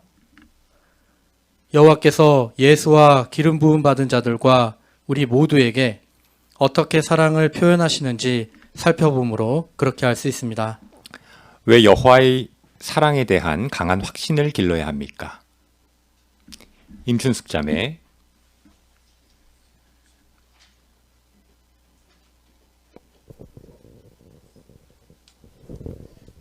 네, 과거나 현재나 여호와께서는 우리를 변함없이 사랑하십니다. 하지만 우리가 겪고 있는 여러 가지 상황 때문에 여호와께서 우리를 사랑하신다는 확신이 흔들릴 수도 있습니다. 그렇지만 여호와께서는 우리 한 사람 한 사람을 변함없이 소중히 여기신다는 점에서 여호와에 대한 그 사랑의 강한 확신을 길러야 할 것입니다. 네. 김광선 형제. 예, 과거의 경험이나 겪고 있는 상황 때문에 여호와에 대한 사랑이 흔들리고 그럴 때 우리가 누가복음 15장의 탕자의 비유를 같은 것들을 읽어보면 여호와에 대한 강한 확신을 갖게 될 것입니다. 네. 다음 소제목 보시죠. 여호와께서는 어떻게 사랑을 표현하십니까? 8항입니다. 여호와와 그분의 아들은 우주에서 가장 오랜 시간을 함께 하신 사이입니다.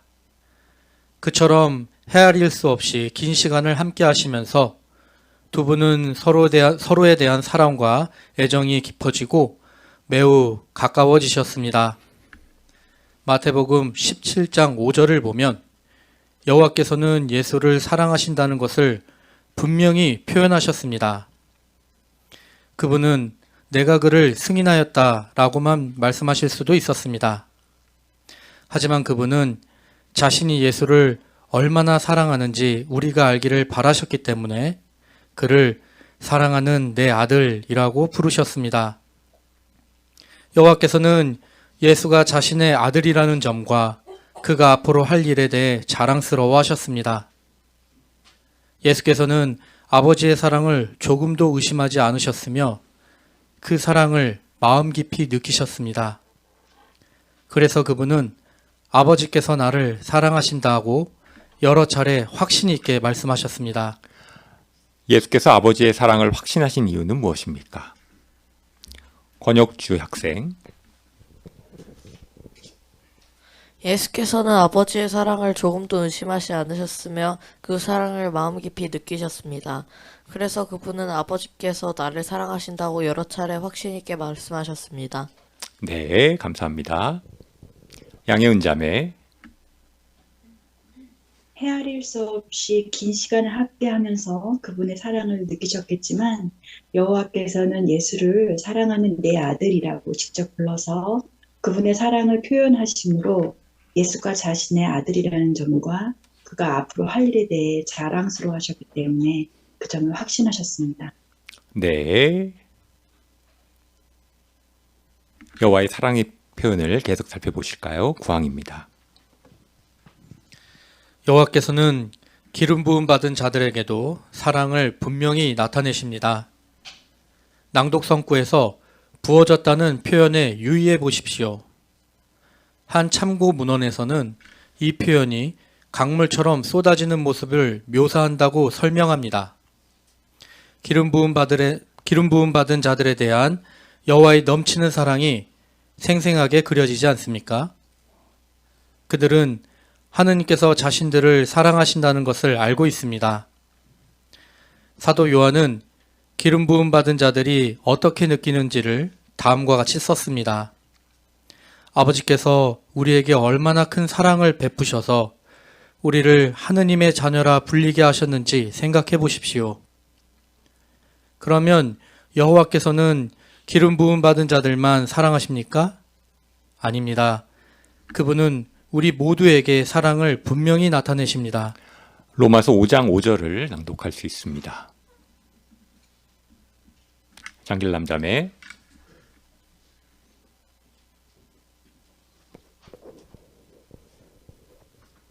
그리고 이 희망은 우리를 실망시키지 않습니다. 우리에게 주어진 성령을 통해 하나님의 사랑이 우리의 마음에 부어졌기 때문입니다. 감사합니다. 어떤 표현이 기름 부음 받은 자들에 대한 여호와의 사랑을 잘 보여줍니까? 박우준 형제. 네, 로마서 5장 5절에서 하나님의 사랑이 부어졌다라는 표현을 사용합니다. 여기 본항에서 참고 문헌에서 강물처럼 쏟아지는 모습을 묘사할 때 부어졌다라는 표현을 사용한 것처럼 강물이 우리에게 부어진다면 그것을 우리가 감당할 수 없을 정도로 많이 주어진다는 의미일 것입니다. 그러므로 여호와께서 우리에게 사랑을 베푸실 때에는 우리가 부족해서 너무 적어서 더 많은 것을 갈구할 정도가 아니라 너무 많아서 그 모든 것들을 포용할 수 없을 정도로 많이 주신다는 것을 이해할 수 있습니다. 네.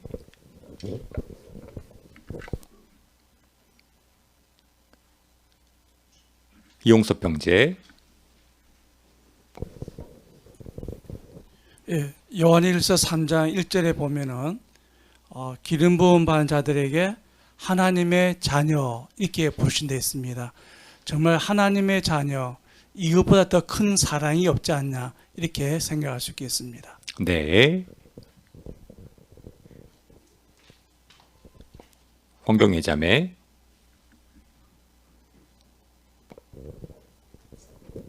네, 요한일서 3장 1절에서 요한은 그리스도인들에게 하나님께서 그들에게 보이시는 사랑의 특징과 깊이를 생각해보고 또 여호와께서 사랑을 나타내시는 방법을 고려해보라고 권했습니다. 그런 관점에서 여호와의 사랑을 이해하게 된다면 그분에 대한 사랑이 깊어지고 또 여호와와의 관계가 튼튼해질 것을 생각해 볼 수 있습니다. 네. 여호와의 사랑에 대한 확신을 강화할 수 있는 또 다른 내용 보시죠. 10항입니다. 여호와의 사랑을 확신할 수 있는 가장 분명한 증거는 무엇입니까? 바로 대속입니다. 대속은 우주에서 가장 탁월한 사랑의 표현입니다. 여호와께서는 자신의 소중한 아들을 주셔서 그가 모든 인류를 위해 생명을 바치게 하셨습니다. 그 덕분에 우리는 죄를 용서받고 그분의 친구가 될 기회를 얻었습니다. 여호와와 예수께서 치르신 희생을 더 깊이 묵상할수록 그분들이 우리 개개인을 얼마나 사랑하시는지 더 잘 이해할 수 있습니다. 대속은 단지 법적 요구 조건을 충족시키기 위해 기계적으로 받쳐진 것이 아닙니다. 그것은 사랑에서 우러나온 선물입니다. 여호와께서는 너무나도 소중한 아들인 예수를 희생하심으로 우리를 사랑하신다는 것을 분명히 보여주셨습니다. 우리를 위해 그 아들이 고통당하고 죽게 하신 것입니다. 우리 각자에 대한 여호와의 사랑을 확신할 수 있는 가장 분명한 증거는 무엇입니까? 권민서 학생. 대속입니다. 대속은 우주에서 가장 타락한 사랑의 표현입니다. 네, 감사합니다. 우재현 자매.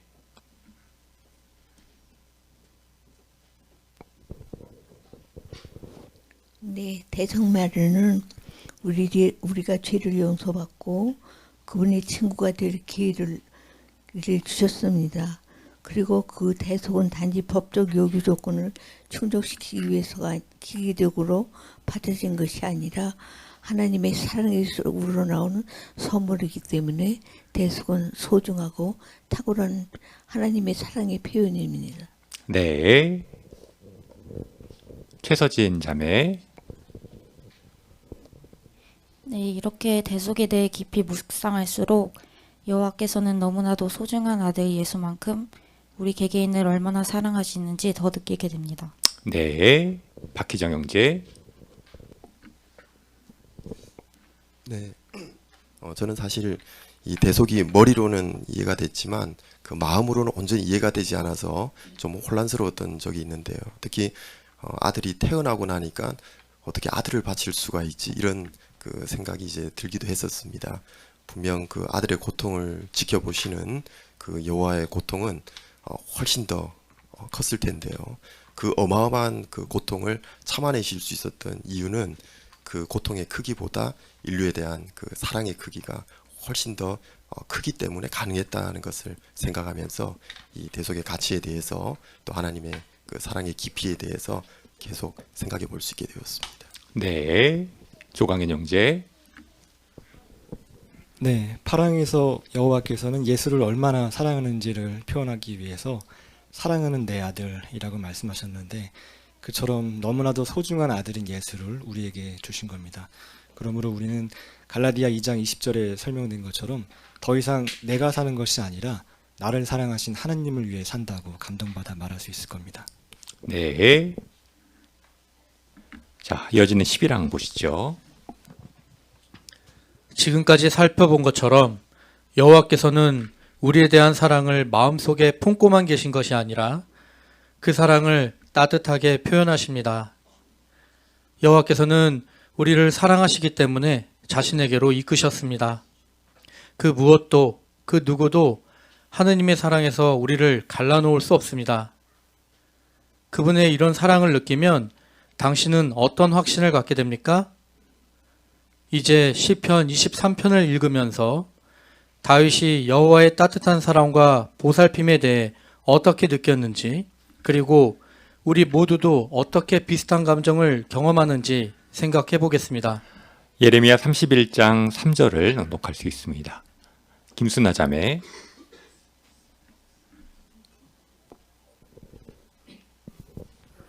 먼 곳에서부터 여호와께서 나에게 나타나 말씀하셨다.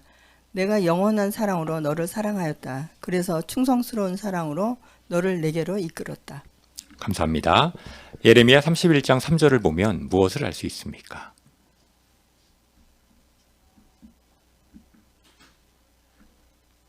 박우준 형제.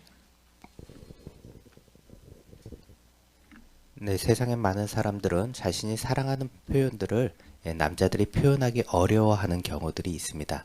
여호와께서도 우리를 사랑하는 마음만으로도 간직하고 계실 수 있었을 텐데요. 그런 마음을 간직하고 있는 것으로 그친 것이 아니라 그 사랑을 표현하기를 원하셨습니다. 그래서 직접적으로 우리를 이끌어 주심으로 자신이 사랑하는 마음을 표현하셔서 우리를 구원하기 위해 노력하셨습니다. 네. 손상락 형제.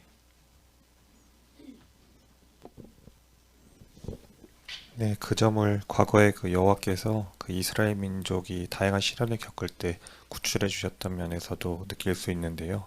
그들이 불완전한 특성을 나타낼 때에도 그들을 보호하고 이 계속해서 영육간을 돌봐주셨다는 이 사실들을 계속해서 생각해 본다면 이 낭독된 성구에서처럼 여호와께서는 매우 충성스러운 분이시고 그 사랑을 따뜻하게 표현하신다는 것을 생각해 볼 수 있습니다. 네. 자, 이런 여호와의 사랑을 느끼면 어떤 확신을 갖게 될까요? 12항을 통해 보시죠. 시편 23편 1절로 6절. 여호와가 나의 목자시니 나는 아무것도 부족하지 않습니다. 나를 풀이 많은 목초지에 눕게 하시고 물이 넉넉한 쉴 곳으로 인도하십니다. 내게 새 힘을 주시고 자신의 이름을 위해 나를 의의 길로 인도하십니다.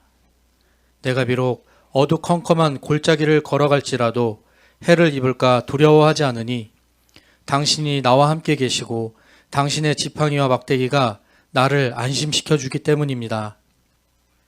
당신은 내 적들 앞에서 내게 상을 차려주시고 내 머리를 기름으로 상쾌하게 해주시며 내 잔을 가득 채워주십니다.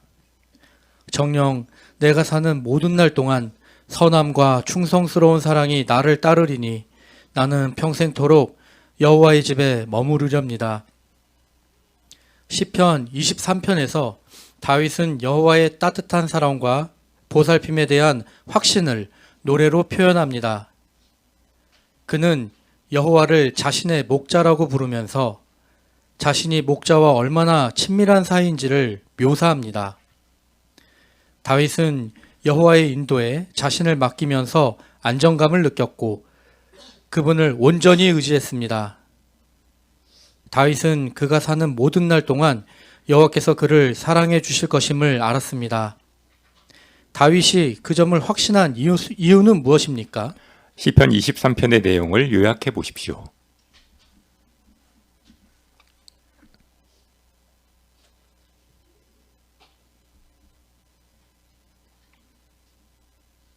최희식 형제.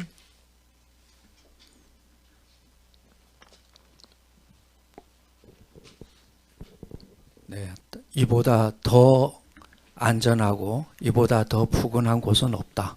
이렇게 요약해 봤습니다. 네. 그럼 다윗이 가진 확신을 차례대로 보시죠. 13항입니다. 나는 아무것도 부족하지 않습니다. 다윗은 여호와께서 그를 잘 보살펴 주신다고 느꼈습니다. 그분이 항상 그에게 필요한 것을 모두 마련해 주셨기 때문입니다. 또한 다윗은 여호와께서 친구가 되어 주시고 자신을 좋아하신다는 것을 느꼈습니다.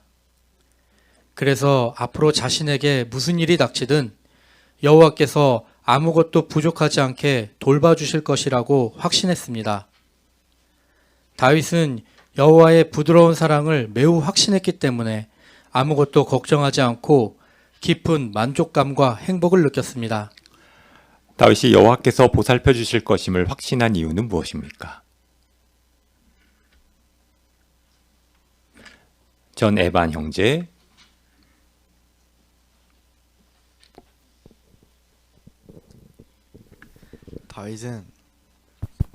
다윗은 항상 그에게 필요한 것을 모두 마련해 주셨기 때문입니다. 네.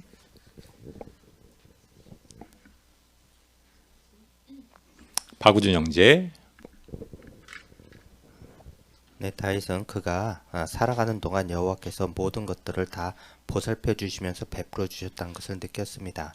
친구도 되어 주시고 좋아하는 것도 주고 위험이 닥쳤을 때 부족하지 않게 돌봐주셨다는 그런 경험들도 했기 때문에 다윗은 여호와의 부드러운 사랑 가운데서 자신이 지금까지 누려왔던 모든 것들을 느끼면서 여호와의 사랑에 대한 확신을 표현할 수 있었습니다. 네.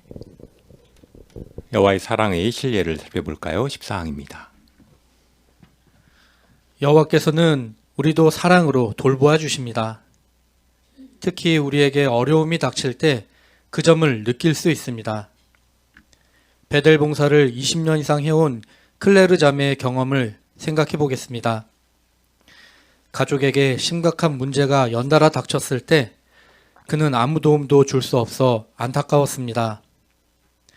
아버지는 뇌졸중으로 쇠약해지셨고 여동생은 제명되었으며 가족이 운영하던 작은 사업이 망해서 집도 압류당했습니다. 그런 상황에서 여호와께서는 자매의 가족을 어떻게 사랑으로 돌봐주셨습니까? 클레르 자매는 이렇게 말합니다. 여호와께서는 매일 가족들에게 필요한 걸 전부 다 마련해 주셨어요. 제가 기대했던 것 이상으로 마련해 주신 적이 정말 많았습니다. 그때 여호와께서 제게 얼마나 따뜻한 사랑을 보여주셨는지 지금도 자주 생각해 봅니다. 절대 잊을 수 없을 거예요. 그 기억들 덕분에 다른 어려움들도 잘 헤쳐나갈 수 있었죠. 여호와께서는 우리를 어떻게 사랑으로 돌봐주실 수 있습니까? 김양미 자매.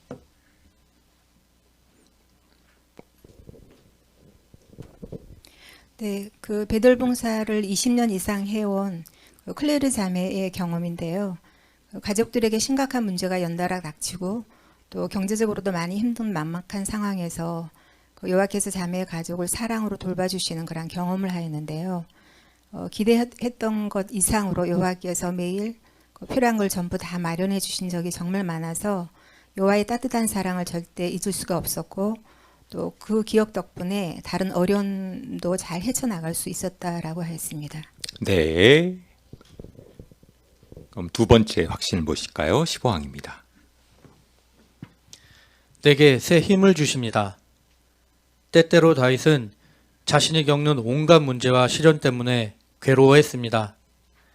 하지만 여호와의 부드러운 사랑과 보살핌 덕분에 새 힘을 얻었습니다.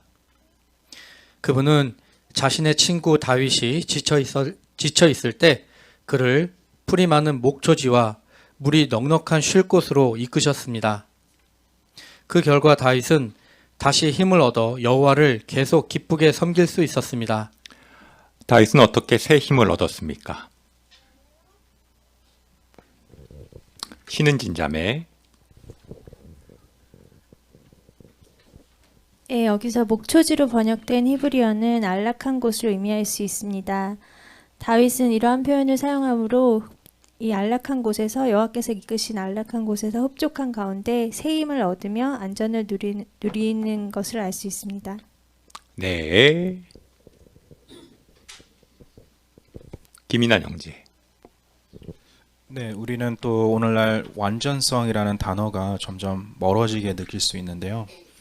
하지만 여기 시편 18편 32절을 보면 하나님께서는 우리에게 힘을 주신다면 우리의 길이 완전하게 될 것이다 라는 점을 표현해 주고 있습니다. 그래서 다윗은 분명 그러한 여호와께서 도움을 받고 또 다시 분명 힘을 얻었다는 점도 우리가 알 수 있겠습니다. 네. 사파를 해설하실까요? 정영은 자매. 네, 다윗이 적들을 피해 도망다니다가 풀이 많은 목초지에 이르러서 여호와를 찬양하고 있는 모습인데요. 다윗은 이렇게 자신을 죽이려고 쫓는 적들로부터 도망다니면서 정신적으로뿐 아니라 아마 육체적으로 매우 지치고 힘들었을 것임을 짐작해 볼 수 있습니다. 여호와께서는 기적으로 다윗의 문제를 즉시 해결해 주지는 않으셨지만 그 당시 다윗에게 꼭 필요한 것, 즉 육체적으로 새 힘을 얻을 수 있는 물과 쉴 곳을 마련해 주셨습니다. 마찬가지로 우리 역시 다양한 문제와 시련을 겪을 때 여호와께서 그 문제를 바로 해결해 주시지 않는다 할지라도 그 상황에서 가장 적절하고 또 꼭 필요한 도움을 주심으로 새 힘을 주시는 사랑 많으신 아버지라는 점을 생각해 볼 수 있었습니다. 네. 이하나 자매. 네, 또 저는 이 사파에서 다윗이 뭔가 감사하는 듯한 이러한 표정을 짓고 있고 포즈를 취하고 있는 것이 인상 깊었는데요. 일부 학자들에 따르면 다윗은 15살 때 왕으로 기름 부음을 받았습니다. 그런데 사울은 여호와께 버림받은 이후로도 38년을 더 통치하는 것이 허용되었는데요. 그 기간 중에 다윗은 죽음의 밧줄이 나를 두른다고 표현할 정도로 위험에 처했었지만 여호와를 탓하지 않았습니다. 도망자 생활을 하면서도 여호와께서 마련해 주신 것들에 감사함으로써 내게 새 힘을 주신다는 여호와의 손길과 부드러운 사랑을 느낄 수 있었음을 생각해 볼 수 있었습니다. 네. 최대원 형제. 네, 다윗은 자주 이제 광야로 도망을 가게 되었는데요. 이스라엘의 광야는 건기가 되면 물을 찾는 것이 매우 어렵다고 합니다.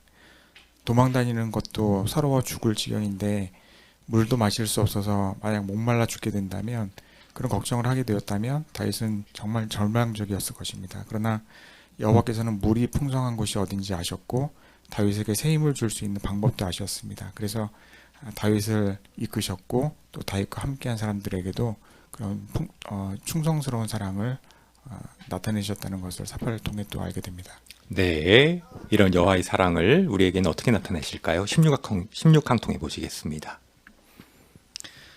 오늘날 우리도 시련이나 어려움과 싸워야 할 때가 있습니다. 하지만 다윗과 마찬가지로 우리가 멸절되지 않은 것은 여호와의 충성스러운 사랑 때문입니다.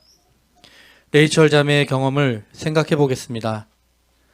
자매는 코로나19 팬데믹 기간에 남편이 자신과 여호와를 버리고 떠났을 때 큰 충격을 받았습니다. 여호와께서는 자매를 어떻게 도와주셨습니까? 그는 이렇게 말합니다. 여호와께서는 제가 계속 그분의 사랑을 느끼게 해주셨어요. 좋은 친구들을 많이 주셨죠. 그 친구들은 저와 함께 시간을 보내주고 음식도 가져다 주고 힘이 되는 메시지나 성구를 보내주었어요. 또 환한 미소를 지어주고 여호와께서 저를 돌보고 계신다는 걸 잊지 않게 해주었죠. 이렇게 사랑 많은 큰 가족을 주신 여호와께 늘 감사드립니다. 여호와의 사랑 덕분에 당신은 어떻게 새 힘을 얻었습니까?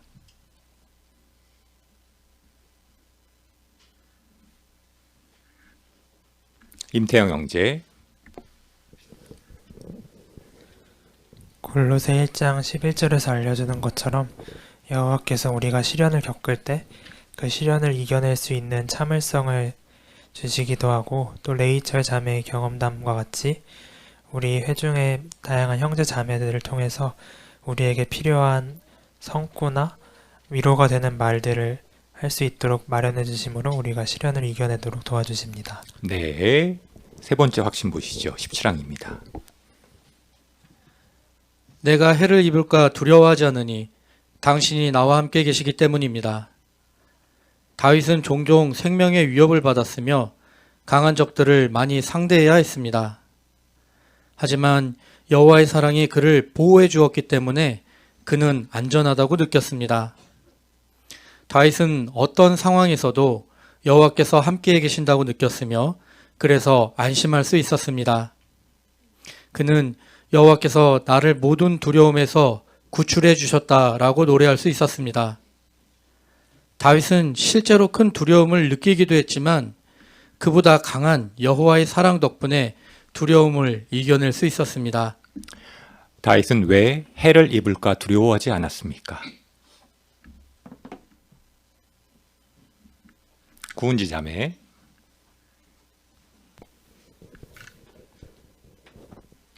네, 다윗은 종종 생명의 위협도 받았고 강한 적들을 상대하면서 큰 두려움을 느낀 것은 사실입니다.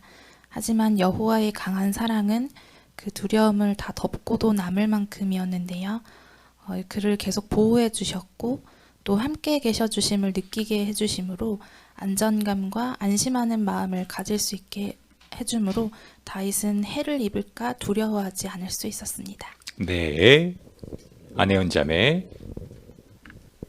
네, 다윗은 23편 1절로 3절에서는 여호와라는 3인칭 표현을 사용하다가 4절에 당신이 나와 함께 계십니다라는 2인칭 표현으로 바꿈으로 여호와에 대한 친근함을 나타냅니다. 이런 여호와와의 친밀한 관계에서 나온 안정감이 그가 두려움을 이겨내게 한 비결이 되었음을 알 수 있었습니다. 네, 윤소희 자매.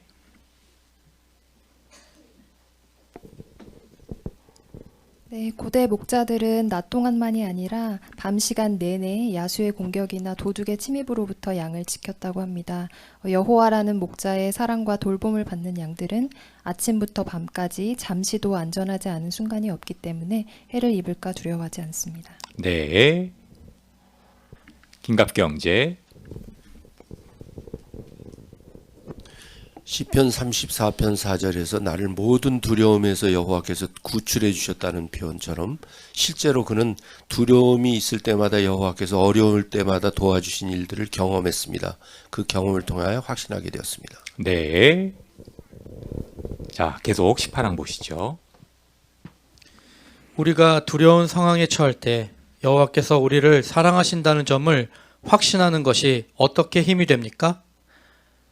파이오니아인 수지자매는 아들이 스스로 목숨을 끊었을 때 자신과 남편이 어떤 심정이었는지 이렇게 말합니다. 비극적인 일이 갑자기 닥치면 큰 충격을 받아 몸과 마음이 몹시 약해지고 무기력해지죠. 하지만 여호와의 부드러운 사랑이 저희를 보호해 주었기 때문에 안정감을 느꼈어요. 앞서 언급한 레이첼 자매는 이렇게 말합니다. 하루는 밤에 가슴이 찢어질 듯 아프고 걱정과 두려움이 몰려왔어요. 고통 속에 흐느끼며 여호와께 제 감정을 쏟아냈죠. 바로 그때 그분이 마치 엄마가 아기를 달래주듯이 저를 달래주시는 걸 느꼈습니다. 마음이 진정되면서 잠을 이룰 수 있었지요. 그 순간을 절대 잊지 못할 거예요. 장로인 타소스 형제는 군복무를 거부해 4년 동안 수감되었습니다. 형제는 어떻게 여호와의 사랑과 보살핌을 경험했습니까? 그는 이렇게 말합니다. 여호와께서는 제 모든 필요를 넘치도록 잘 돌보아 주셨습니다. 그분을 온전히 신뢰할 수 있다는 확신이 더 강해졌죠. 또한 낙담하기 쉬운 상황이었지만 여호와께서는 성령을 통해 제가 기쁨을 유지하게 해주셨습니다. 그런 경험을 하면서 여호와를 더 열심히 섬길수록 그분의 선하심을 더 분명히 맛볼 수 있다는 확신이 들었습니다. 그래서 감옥에서 정규 파이오니아 봉사를 시작했습니다. 두려움을 느낄 때 여호와의 사랑을 확신하는 것이 어떻게 힘이 될 수 있습니까?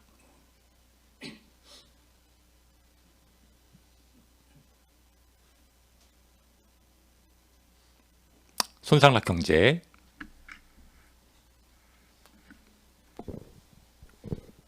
네, 이 레이첼 자매는 그 팬데믹 기간에 더해서 그 남편이 떠나는 어려움까지 함께 겪었는데요.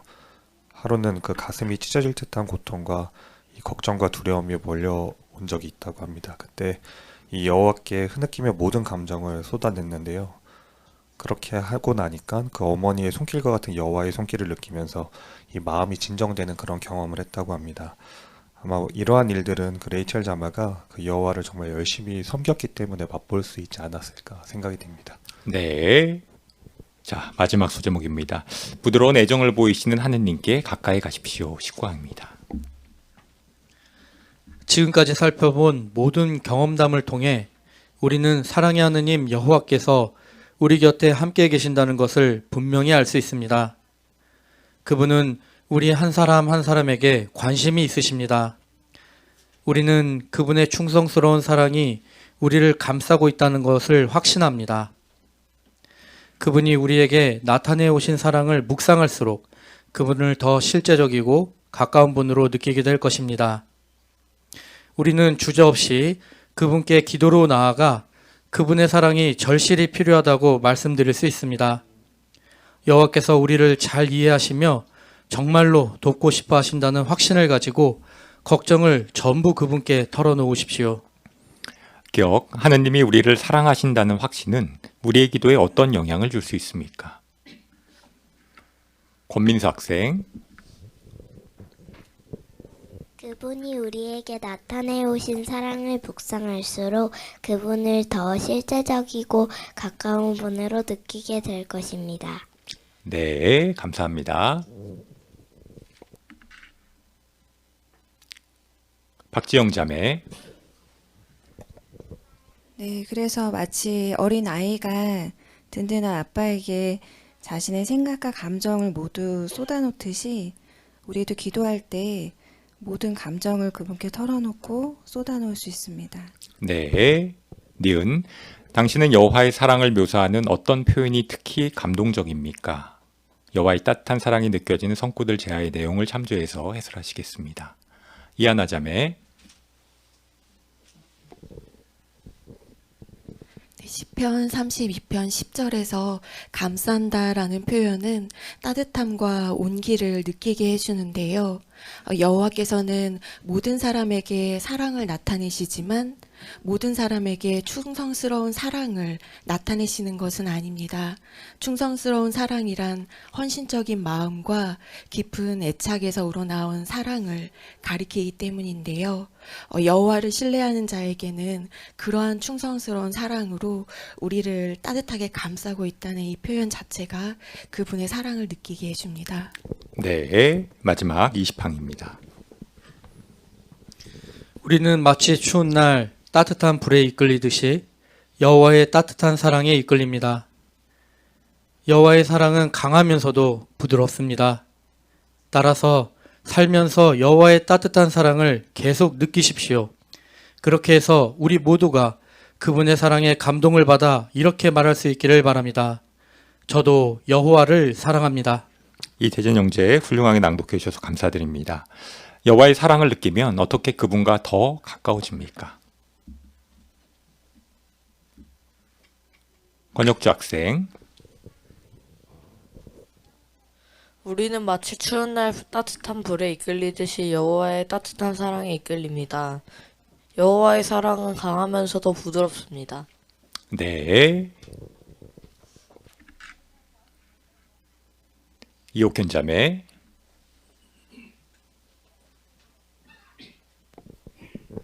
네, 시편 116편 1절에 있는 것처럼 저도 여호와를 사랑합니다라고 말할 수 있을 겁니다. 네. 김광순 형제. 예, 로마서 13장에서 사랑은 율법의 완성이라고 한 것처럼 여호와의 사랑을 느낄 때 우리가 사람들에게 여호와의 사랑을 전할 때 우리도 행복해지고 또 다른 사람도 여호와의 사랑을 느끼게 도울 수 있을 것입니다. 네. 자, 복수 질문 보시죠. 어떻게 대답하시겠습니까? 첫 번째입니다. 여호와의 사랑을 어떻게 묘사하겠습니까? 한용자 자매. 네, 그 따뜻한 어머니의 품처럼 부드럽고 또 아기의 필요에 민감하게 반응해주는 그런 엄마의 품과 같다라고 표현하고 싶습니다. 네. 다음, 여호와께서 우리를 깊이 사랑하신다는 점을 어떻게 확신할 수 있습니까? 김금선 자매.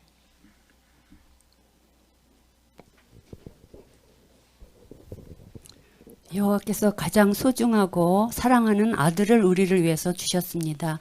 이것은 하나님께서 우리에 대한 자신의 사랑을 확증하신 것입니다. 그러므로 우리 또한 우리가 가진 가장 소중한 것을 그분께 드림으로 우리의 사랑을 확증할 필요가 있음을 알게 되었습니다. 네. 다음, 여호와의 사랑을 느끼면 어떤 확신을 갖게 됩니까? 박혜자 자매.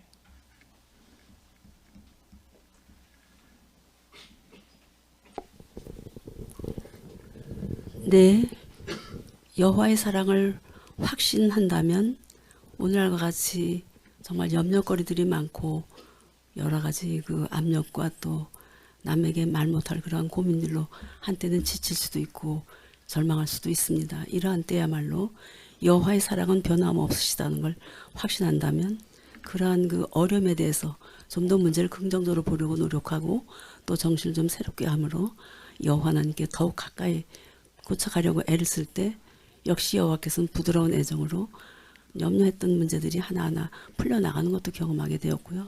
정말 여호와의 사랑은 사랑 많은 부모가 어린 자녀를 돌보듯이 무한한 사랑을 가지고 계심을 확신하게 될 것입니다. 네. 여호와께서는 우리를 항상 사랑하시기 때문에 우리는 여호와께서 우리를 보호하고 잘 돌봐주시고 새 힘을 주신다고 확신하고 있습니다. 이러한 여호와의 사랑에 감사를 느끼며 더욱더 우리도 여호와를 사랑하기 위해 노력하시겠습니다. 네, 오늘의 행복한 집회를 마칠 시간이 되었습니다. 가능하시면 함께 일어나서 기쁨으로 노래하라 108번을 부르겠습니다. 이사야 55장 1절로 3절에 근거한 하느님의 충성스러운 사랑 힘차게 부르시고 오늘 공개 강연에 힘써주신 김갑기 형제의 마치는 기도가 있겠습니다. 노래 108번입니다.